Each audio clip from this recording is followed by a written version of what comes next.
Hey everyone, and welcome. Today, we're going to talk about something that is, right at the very heart of any security operations center, or SOC. We're talking about vulnerability management. So let's just dive right in, because getting a real grip on this process, it can seriously level up your game in the security world.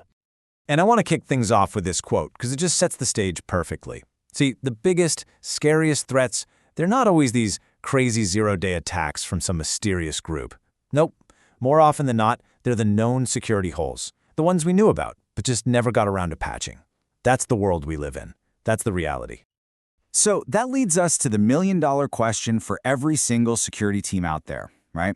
You're facing this constant, nonstop flood of new vulnerabilities every single day. How in the world do you know where to even start? How do you find that one important signal in an ocean of noise? To even begin to answer that question, you first have to understand just how massive this challenge is. We're not talking about a puddle of problems here. Security teams are literally swimming in an entire ocean of potential weaknesses.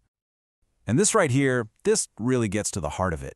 The problem isn't discovery, it's priority. Look, our modern scanners, they're amazing at finding flaws. That's the easy part, that's a piece of cake. The real problem, the one that causes all the headaches and late nights in the SOC, is sifting through those thousands of findings to figure out what actually needs your attention right this second. So, how do you survive this? Well, you need a system, you need a process, you need a lifeline to pull you out of that crazy ocean of alerts. And that lifeline? It's a solid vulnerability management program. It's what brings order to all the chaos. Okay, so here's the textbook definition. Vulnerability management, it's the continuous process of identifying, prioritizing, remediating, and monitoring security weaknesses to reduce the attack surface. Now I know, that sounds super formal, but don't get bogged down in the language. Think of it this way. It's not a one-and-done task. It's a never-ending cycle that's all about systematically shrinking the ways an attacker can get to you. It's about getting ahead of the problem. And we can actually break that whole process down into 4 simple steps that just repeat. It's a continuous cycle. First, you identify. Then you prioritize. After that, you remediate, fix the thing. And finally, you monitor. You just keep doing that loop over and over. And while it sounds simple, let me tell you, that number 2 step, prioritize, that's where all the magic happens. To do that prioritization part right, you absolutely need a compass, a true north to guide you. And in our world, in vulnerability management, that true north is always risk. But what does that word even mean in this context? Let's get really specific. Okay, this is a super important distinction to make. On one hand, you have a vulnerability. That's just a technical weakness in a system, a flaw in the code. Simple. But on the other hand, you have risk. And risk? Well, risk is that same vulnerability, but now you've added business context and active threats into the mix. It answers the real questions. Is this thing on a system we care about? And is anyone actually trying to use this against us? So what creates that real risk? Well, it's a combo of these 4 key things. 1. Asset criticality. Just how important is this machine? 2. Internet exposure. Can you get to it from the outside world? 3. Exploit availability. Is there a ready-to-go tool out there to take advantage of this flaw? And 4. The big one. Active threat intelligence. Are we seeing bad guys using this exploit out in the wild right now? And this is where a lot of people get tripped up. A high CVSS score is not the whole story. You see, the CVSS score is just a number, right? It's supposed to tell you how severe a flaw is. And yeah, it's a decent starting point, but you absolutely cannot, I repeat, cannot use it as your only piece of information. It's a huge trap. Just look at this example, it makes it perfectly clear. On one side, you've got a vulnerability with a CVSS score of 9.8. That's critical, but it's on an internal server deep inside your network, and there's no known exploit for it. On the other side, you've got a CVSS 7.5. It's on a public web server, and you have threat intel saying attackers are actively using it to break into places. So which one do you fix first? I mean, it's obvious when you lay it out like that, isn't it? You go after the 7.5. You fix the one that presents the actual real-world risk to your business, not just the one with the bigger, scarier number.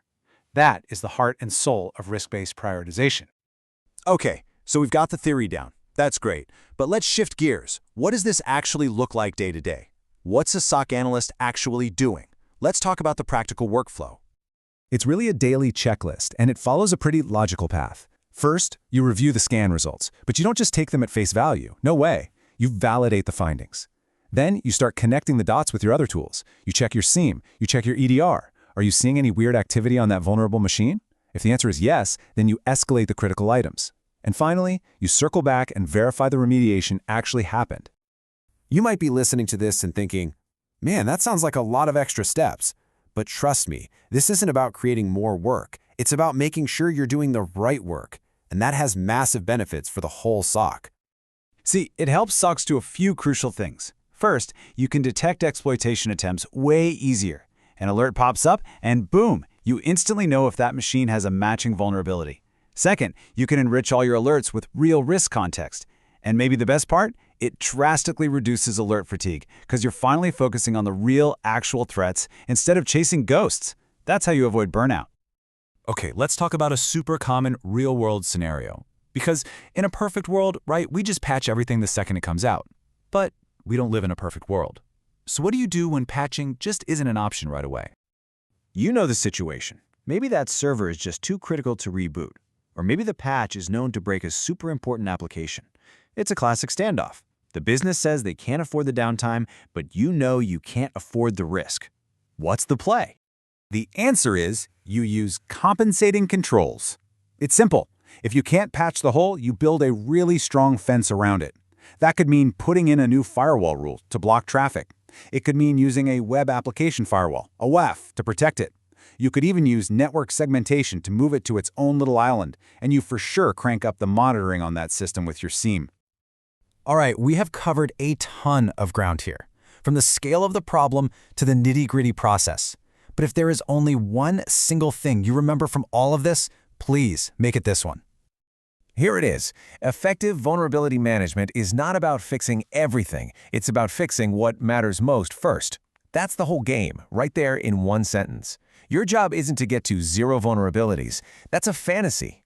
Your job is to find and stamp out the biggest risks to your company as fast as you possibly can. And that brings us to our final question. You've done the work, you've identified what matters most. Now, who do you need to convince to fix it? Because as an analyst, your job doesn't stop when you find the problem. That's just the start. The next, and honestly, sometimes the hardest part, is convincing the right people to actually do something about it. But that, well, that's a whole other story. Thanks for joining me.